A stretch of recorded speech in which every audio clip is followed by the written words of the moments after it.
What's up, gentlemen? It's Chris.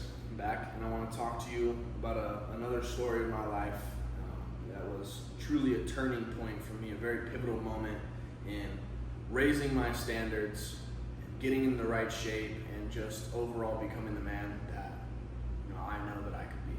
All right, so a few years back, I actually was playing college football, and all through high school, I had excelled at it. I'd broken multiple records, and people had expectations for what I wanted to do. And entering into college, I knew I didn't really want to play football. But, like I said, I had other people's expectations of who I was supposed to be on my shoulders. And so I started doing something that I didn't truly have a passion and a love for. I liked being the star player, but I didn't love playing the sport that much, right? And so when I had decided I was going to quit football, I had completely lost my identity.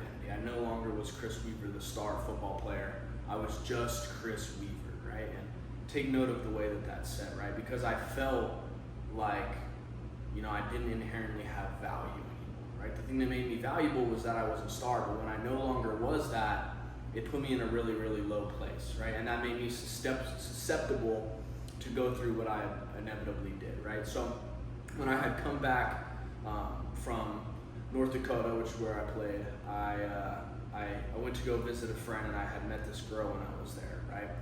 And I latched onto her so quick. She laughed at my jokes. She thought I was cute, and so it was like, I'm valuable again, right? I latched onto that so heavily, and at the beginning of starting to have conversations with this girl, everything was great, like as all relationships are, right? You go through that honeymoon phase, but when that honeymoon phase ended, things really, really started to shift. And actually a little bit before that, there was some red flags. But again, because I lacked the self-respect at this point, and I didn't see value in myself, and I hadn't, created that in myself, I put up with things that I shouldn't have. So the first time that I actually noticed a red flag was a pretty big one. You're gonna listen to this and think, dude, what the hell are you doing?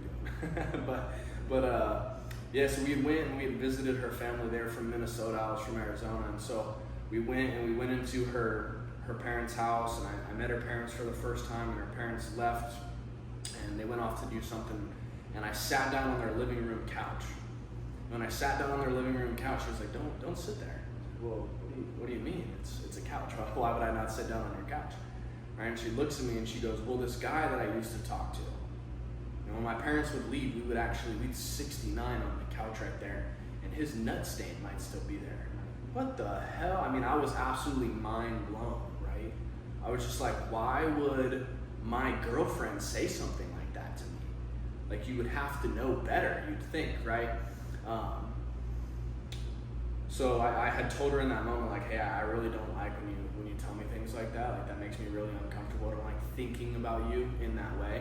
And I would just appreciate that not happening. But in her mind, she heard, oh shit, like I got something I can hold over this guy. Like, I can make him feel a certain type of way if I bring these things up, right? And that probably gave her power that she lacked in her life as well. So she had full intent that she was going to use that power that I had given her, right? And so,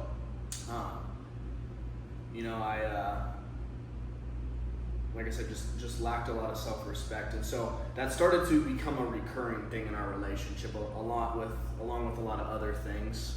Just over and over again, she would bring up these past sexual experiences. I did this thing, and I did this thing with this person, and this thing with this person, and it was genuinely like a manipulative and some seriously abusive shit. I remember one time we're driving, just enjoying the day, and she's like, what's the sluttiest thing you ever did? And I just knew. I was like, dude, if I tell this girl what I did, this is a leeway, a segue for her to tell me some shit I don't want to hear. I knew, because I had gone through it so many times, but I just continued to ignore the red flags because I didn't have the self-respect, right? And because I didn't want to share that with her, she gave me the silent treatment. Right? And I was like, fuck this. Eventually I got to the point where I was like, fuck this. Like, I want my girlfriend to pay attention to me. So I tell her, what I did, right? So I just made up some bullshit. It wasn't really that bad. She's like, yeah, well, I blew two dudes in one night at the same time. I'm just like, what the Like, same shit. I'm like, what the hell am I hearing? Like, this is not the woman that I know, not the woman that I thought that she was. Like, what is going on? And it just created such a cognitive dissonance in me that I just was like, I was confused, I was upset, I was just like lost in general, but it really started to just eat away at my confidence, just slowly just eroded my confidence over time. And then she would say things to me like, you're just not the confident guy that I met anymore. Like, no fucking shit, you're out here telling me all this stuff that you've done. And you know, there's other things. She used to tell me that I was like dirt under her feet when she would get mad, and like all types of things, right? But the moral of that story is, you know, I lacked self-respect. And when I was in the heat of the moment, you know, more than anything else, I think that pussy just was power at that time, right? When you are, you know, not feeling valuable, you get this almost like primal like misconception that you're like conquering something when a girl opens up to you in that way, right? And so that's what it was. Just the fact that she was putting out, that was all I needed, right? And in those moments, I'd feel good, right? And so I put up with all the bullshit that she would put me through. But I didn't realize that going through all of that, it was, like I said, very, very slowly just like eroding my confidence over time, right? And that was already something that clearly was fragile, right? Because a confident man, you know, he can set a boundary, he can adhere to it, and he respects himself enough to, you know, follow through on that boundary, whatever the loss may be, right? And, you know, towards the very, very end of our relationship, I had knew that it was going to end, but it didn't quite end the way that I had thought. But there was a guy that she was talking to, and before she had met me, and she started to tell me things like, you know, I still think about him sometimes when I lay in bed with you, I just, you know, I think about what it might be if you know, he was laying next to me instead, right? And so just all these things over time built up, and it absolutely destroyed me, right? And so by the time that we actually had a relationship end, she cheated on me, by the way, surprise, surprise. She was promiscuous. I don't know if anybody could have guessed that, but I sure did. I just didn't care until it actually happened. I just was like, no, it won't happen. Yeah, okay, no. Coping. You're coping. Anyway, so, you know, when that relationship ended, I was absolutely destroyed. I had no confidence at all.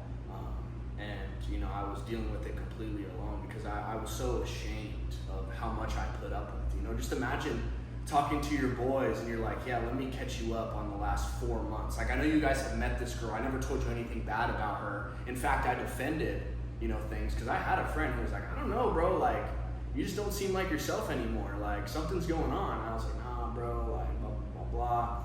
Just making excuses. And she was the type of chick who just didn't like any of my friends. Kind of odd, but, you know, whatever.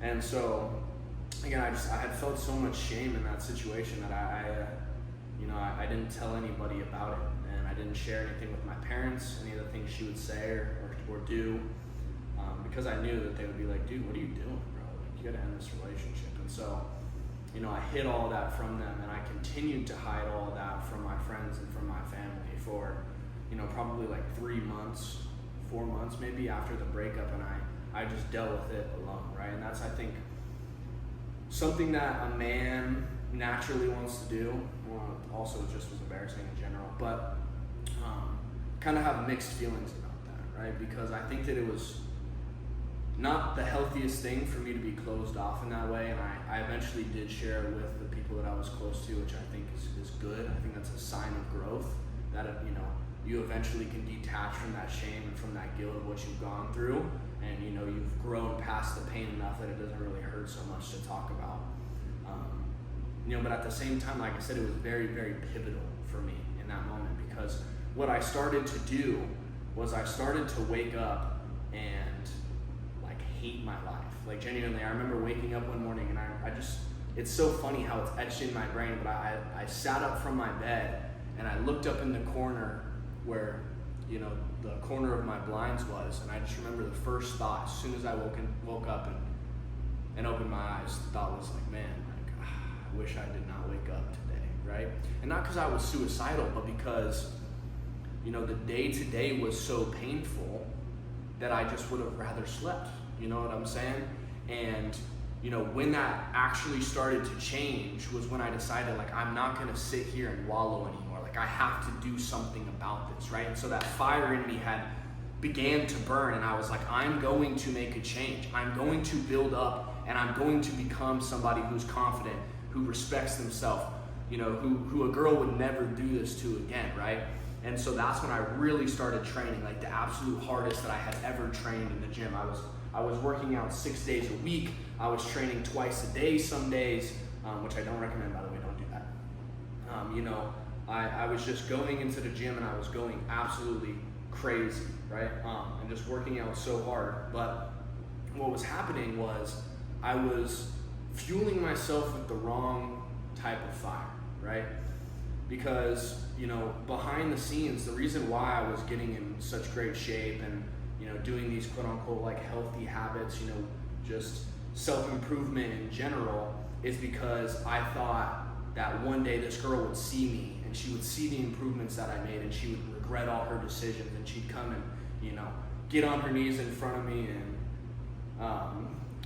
she'd get on her knees in front of me and she would, beg for my forgiveness and all these type of things, right? And I didn't want her back, but I wanted to feel that power and be like, no, like, fuck you, you're fucked in the head, right? That would have been great in the moment. And so, I was fueled by the wrong fire, right? And eventually what happened was I made improvements to myself and to my life. But I was still doing it for her. I wasn't doing it for me. And eventually, because that fire burned on external validation, when I wasn't getting the external validation that continued to fuel that fire burnt out, right? And I stopped training as hard and I stopped doing the things that were right for me and I fell off of my habits, I fell off of my routines, and I entered into a new stage, which was, the party stage, to go find random girls to hook up with stage now because I got some decent muscles. And,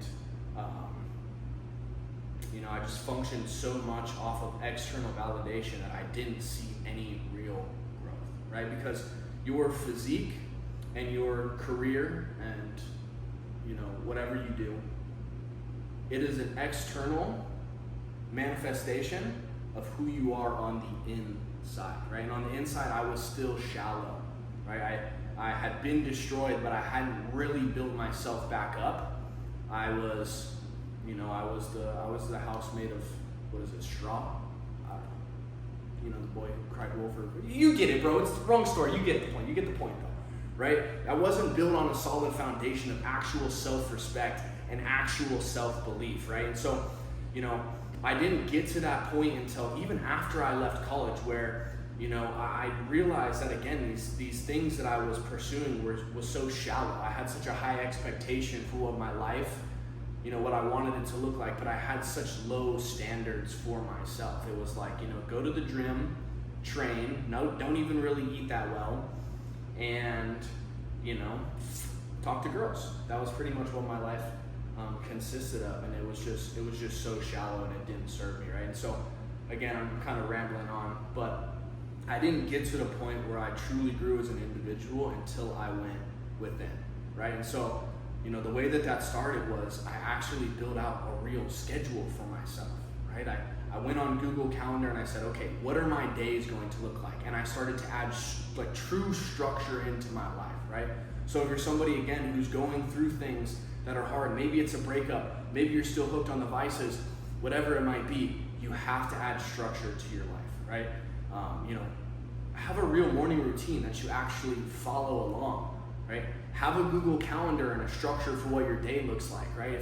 If you're setting it up, the best way to do it, and I'm gonna make a video about this at some point, but put when you're gonna do your work, right? Because that's gonna be your priority. You have to build a career, you have to go to your job, you have to provide value to the world in some type of way, right? And that's not about what you are, that's about who you are. It's just something that I want to throw in there, right? You don't have to perform for the world, but you do need to provide value. You need to give something to the world and be a light in order to receive currency back. So even if you feel like your job sucks, go in and actually put your heart into it, right? Because no matter what you're doing, you can make somebody else's life better, whether it's a coworker, a customer, anything, right? You can go be a light. So be a light for the world, and I promise you so much more value will come Just a little extra tidbit because that's something else that I've learned and I think is super valuable, right? And it's way more fulfilling if you live life that way. Okay, but after you put your work on there, the next thing you're gonna do is you need to plan your life around your goals, not your goals around your life. Sometimes I get that backwards. I had to slow down and make sure I said that right. But again, plan your life around your goals. Okay, so if your goals are, I want to get into the best shape that I possibly can, then the next thing that needs to go on is the gym. That has to be your priority. It has to be your priority over social. It has to be your priority over anything else. Okay, but create that structure for yourself. Okay, your morning routine is set up, your work is set up, and your gym time is set up, right? And anything else is extra on top of that, right? And you have to go through seasons of your life where you're focused on yourself. And that is not selfish. That's another lesson that I had to learn, was I thought like if I was just investing all my time into myself, then I was being selfish, right? And the world will trick you in that way. But you can't truly provide value until you've built that within yourself. Until you value yourself, you have nothing to provide, right? You can't give money if it's an empty pocket that you're pulling from, okay? And I'm not talking, physical money, but just as an energy in general, right? You can't give from an empty pocket. And so, just create that structure in your life, right? And then the next thing that you do is you need to actually have standards for yourself. And what that looks like is you showing up every single day with doing those little tasks. That's why it's so important to have a morning routine. I wake up every day, I make my bed, I do push-ups for my IG, I drink the same morning drink, I journal, I do some exercises for my posture, and I do some breath work, and I take a cold shower, right? It sounds like a lot, but it takes me 30 minutes, and it gets me into the flow of the day. So if you want to steal that morning routine, right? But do it every single morning and have that be the standard that you hold yourself to. I'm doing this every morning, I'm not going to skip it, right? And if you do, have life hit you and maybe one day you're not able to complete whatever else things happen. Maybe you woke up late and you have somewhere that you really need to be, like an appointment or something. Don't beat yourself up, but have the standard that I won't miss twice, right? If it's going to the gym, you hit every single set. You don't stop early. You hit the set, and if you're picking up a weight and you could have done more reps in the last set, you pick up a heavier weight. You have these standards for yourself, and you adhere to them, right? That's what's gonna build your self-respect, okay? And your self-respect is so important, okay? Because when you start to build those habits, you become a new person, right? You have the identity that starts to shift. And the next thing you wake up and you knock out your morning routine, and maybe it was a drag for the first 2 weeks and you had to be like, oh, I don't really want to do this, but let's just make it happen. But then it becomes your new normal, right? It's not hard anymore, okay? And that's what it means to raise your standards. You raise the bar, and you raise not just your ceiling for who you can be, but you raise the floor, right? And now you're on a level naturally that's already higher, right? It just takes being consistent for not even a long amount of time, right? Another thing I want to just throw out there real quick is that, you have a lot of time, right? Bear with me, okay? You have a lot of time, but it goes by, quickly, okay? So when I was making goals for myself and looking ahead on what I wanted to achieve, right? I could make goals and say, okay, I know where I'm going to be in 3 years. That's probably the max I would go out. And I do feel like 3 years is a pretty decent chunk of time, right? But that 3 years is going to go by quickly, and 3 months is going to go by even quicker, right? And 6 months is going to go by even quicker, right? And so if you have these long-term goals for yourself where you say, okay, 3 years out, this is where I'm going to be, but you then at the same time need to have urgency every single day, right? To just complete the tasks that you can complete that day. Don't worry about 2 weeks from now. Don't worry about a month from now. Worry about what you can do today, and those days will just start to stack up, and you'll create momentum over time, and it will just go so much quicker. You'll be looking back and you'll say, holy shit, it's been 3 months already. And then you can look back at the progress you made and just be absolutely astounded with yourself. All right, but raise your standards and start to be a man of your word. And that was what I really, really did. And outside of just that too, the final piece that's really going to put everything together is you have to build awareness through self-reflection, right? Everybody, you have to be conscious. So when you look at, where you were, where you are, and where you want to be, objectively look at all three of those situations and say, okay, what were my standards here, right? Because before you can go and set higher standards for yourself, you have to be consciously aware of what my standards were. Why was I in this situation I was in? Why was I putting up with this girl telling me she was 69ing dudes on the couch and I shouldn't sit there, right? Where am I now where I'm in a situation where I feel like shit about myself? What led me there? And now where do I want to go? What do my standards need to be now as opposed to where they were for me to actually get to where I want to go? And then you live like that every single day. And if you live like that every single day, you will get there. I promise you, you will get there, right? And obviously I still have goals that I'm going to achieve, but I'm looking ahead and I'm knowing like 2 years from now, if I, just keep my head down and I execute on these small tasks every single day, it will build up momentum, and over time that growth will be exponential. Because growth is not linear, okay? It is exponential. It starts slow, you don't really know what's going on, but over time that curve starts to rise very, very steeply and you make a shit ton of progress. But you have to be willing to put your head down first and let the ball get rolling.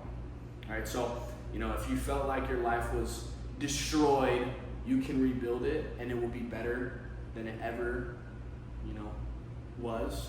And that's all I got. Honestly, I'm tired.